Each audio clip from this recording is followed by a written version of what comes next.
the Rangers Journal now.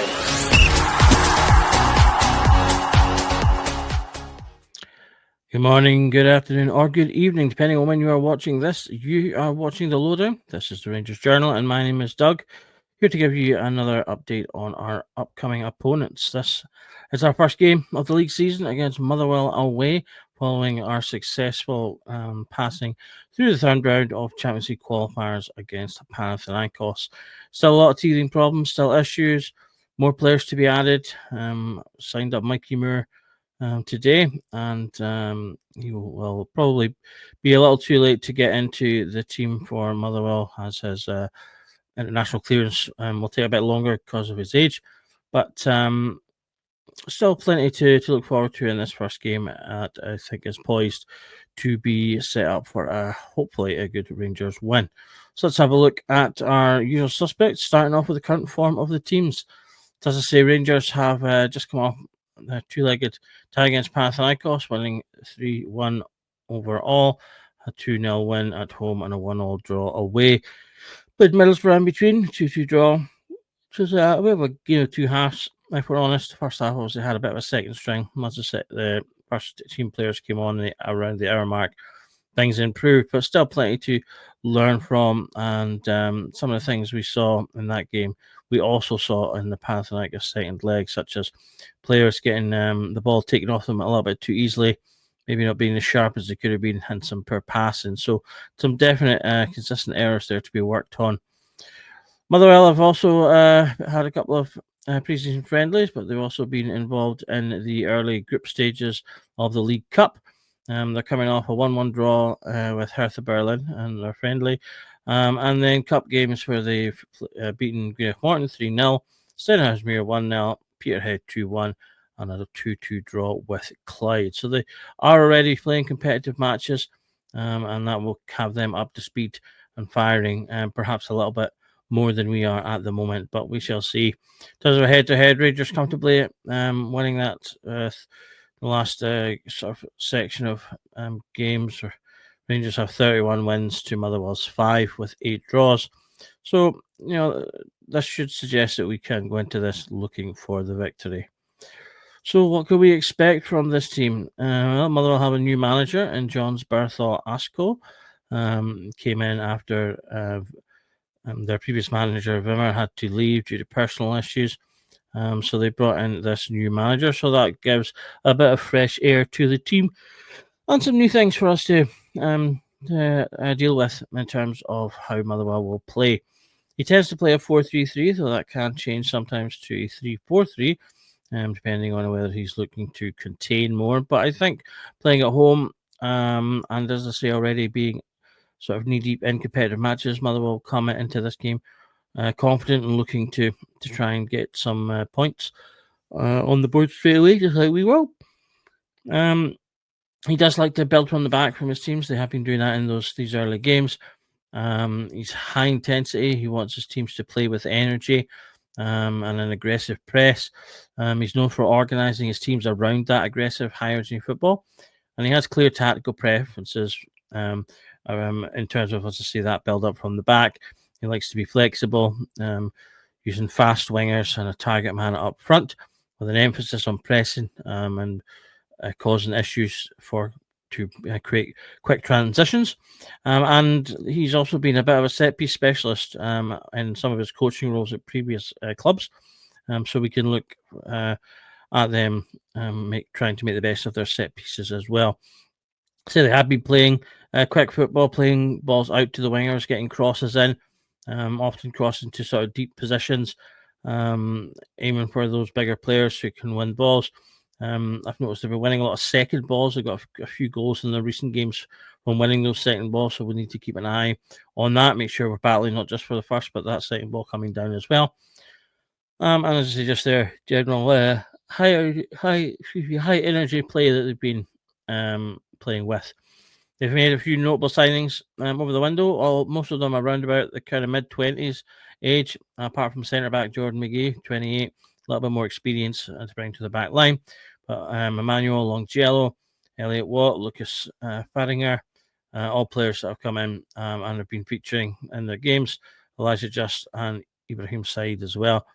Both wingers and players that have been featuring and gelling into their squad. Just with the danger men, players both from last year, one who may or may not be there for long, but Tawanda Mawanise is a player that we talked about last season as well. He's had a good pre-season, scored a few goals, including a peach in one of their more recent games where he sort of came inside and curled a beautiful shot into the top corner. He is a player that looks like he's growing in confidence, growing into himself at Motherwell. And I think he is one to keep an eye on. He got 6 goals and 4 assists last campaign, largely playing in that kind of attacking mid-left wing sort of position, which is where he's been. And as I say, I think he is one coming into the start of the season with confidence and a player to keep an eye on, as he could be a handful. He's quite strong as well. The second needs no introduction, however, may not actually play in the game tomorrow, which is obviously Lennon Miller, the fulcrum of their midfield, playing in centre mid / attacking. 4 goals and 8 assists for him. There's a lot of work defensively, as you can see from his attributes panel there. A lot of touches on the ball, a lot of chances created, but also a lot of defensive actions. So it has been an important player, but he has been linked with a number of Italian clubs, including Torino, Udinese, just to name a few. But as I say, the fact that he's sort of in amongst all of those negotiations and things may see him not play tomorrow. We'll find out. But as I say, if he does play, that's an obvious one that I'm sure most will be familiar with in terms of worrying about the danger. In terms of our 11, as I say, we have just brought Mikey Moore in on loan. However, this game will probably come too quickly for him, so we don't expect him to feature. But he does come straight into the squad, or he will come straight into the squad as soon as he's able. Also, Ross McCausland has gone out to Aris Limassol on loan, so he is now out from the squad. So we've swapped those two around. There's probably isn't much case for Russell Martin to change a whole lot, having come out of the Panathinaikos game successfully. I think as well in the early games, it's important to try and keep the team somewhat similar in order to, as I say, build on that similarity and get the team working towards gelling. That being said, there are a few issues that need to be looked at. He's obviously been playing Aaron's on left back, which is not his natural position. And we did see GFD come on in the second leg against Panathinaikos, played relatively well. We shifted to a back 3 with Tavernier moving in to the right centre back and Aaron switching to right back. That is something we could see in the domestic games as well if he wants to be more aggressive, which he could do with making the fullbacks much higher as a part of that 3. But we'll need to see. As it stands, I've just left things for my guess at the moment to be roughly the same, with the same sort of setup as before. Finley Curtis could potentially come out. He wasn't quite as bright in that second leg, but as yet, there's no one really screaming down the doors to come in. Asgard, as far as I'm aware, still holding that knock, so I'm not sure if we'll see him.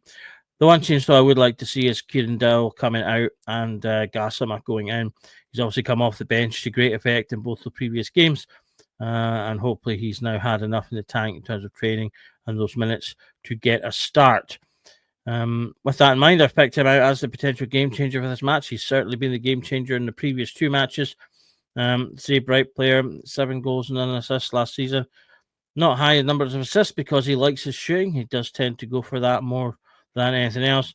And as I say, he could be a big player for us this season and a game changer in multiple matches throughout the season. Speaking about on the season, we've got our season tracker for this year to allow for my predictions. First 3 games, I think, are games that are winnable, that we should be looking to win to build momentum going into that 31st of August game at home to Celtic.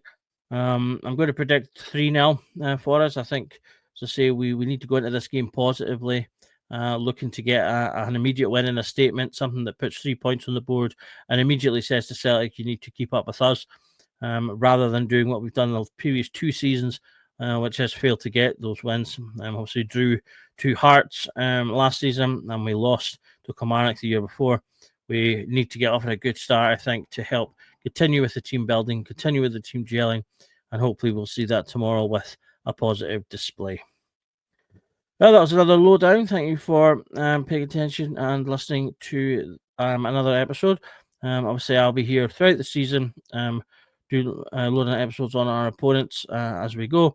This season, we're going to have more guest stars, or guest podders, I should say, joining me, particularly in some of those shows where we're looking at teams for the second and third times. And having a discussion, as I say, about the opponent and what we expect to get from them. It's a big day, obviously, the first game of the season. We want to start positive, which is why I'm hoping and suggesting we'll get that 3-0 win. The team will go out there and, as I say, put a marker down, because we need to start doing that. We need to be more mentally confident, stronger, and really putting in the effort to say to Celtic, look, this is not going to be an easy season. This is a season that we are here to challenge. And so the best way to do that from day one is to get that win, to get 3 points on the board. In the early days, the performances aren't quite as important as the team gels. The performances will hopefully build over time and improve over time as the team get used to one another, as more players come in, as the team gels and gets used to Russell Martin's system. So that will come in time. The most important thing, particularly in the league, is getting those results. So let's start with a good one, Rangers. Good luck to all the Bears. Thank you for everyone for watching. Remember that every night is a Rangers Journal night.